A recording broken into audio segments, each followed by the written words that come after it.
এখন বাজে হচ্ছে রাত্রি 8:30 মতো, দেখতে পাচ্ছ রাত্রি 8:30 বাজে। আর আমরা এই যে তিনজনে মিলে রেডি হয়ে গেছি। কোথায় মা? মা বাইরে। মা রেডি হয়ে সবার আগে রেডি যাওয়ার জন্য। প্রথমে যেতে চাইছিল না, এবার এখন মা রেডি সবার আগে দাঁড়িয়ে রয়েছে।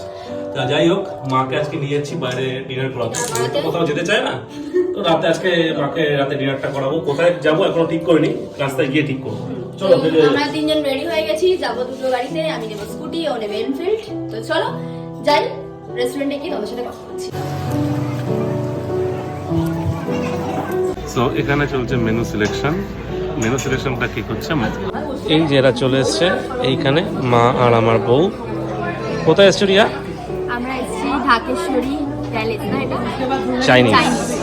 ঢাকেশ্বরী চাইনিজে। এই যে মাকে নিয়ে এসছে রিয়া। খাবার এখন মেনু সিলেকশন এটা সবসময় রিয়াই করে থাকে। এই ব্যাপারটা কিন্তু ভালো পারে। মা কি খাবে দেখো? রুমালি রুটি আছে, আজকে অর্ডার দিয়েছি মাটন ডাম্পা, খেয়ে দেবো ফার্স্ট টাইম, কেমন বানায় দেখতে হবে। তার আগে কি অর্ডার দিয়েছে সেটা বলো। একটা স্টার্টার আগে আসুক, তারপরে বলবো কি অর্ডার দিয়েছি, সব তোমাদেরকে দেখাবো। স্টার্টার চলে এসছে, এরা নিয়েছে অলরেডি। বলো কি অর্ডার দিয়েছো? এটাকে বলে ড্রামস অফ হেভেন, যেটা ভালো লাগে। হ্যাঁ, আর ঢাকেশ্বরীতে সবথেকে বেস্ট কি বলে স্টার্টার। Best starter. তোমরাও খেতে পারো, দারুণ লাগে খেতে। আমিও নিচ্ছি। কেমন লাগছে মা বলো? ভালো না? মা কিন্তু চিকেন খায় না, কিন্তু এটা মায়ের ভালো লেগেছে।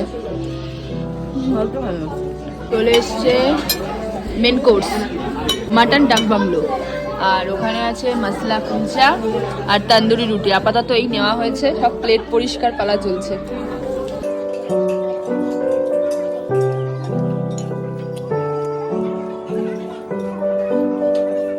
খাওয়া দাওয়া করে চলে এসেছি বাড়ি।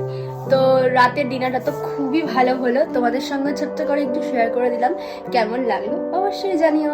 চলো এখনের মতো গুড নাইট, টাটা।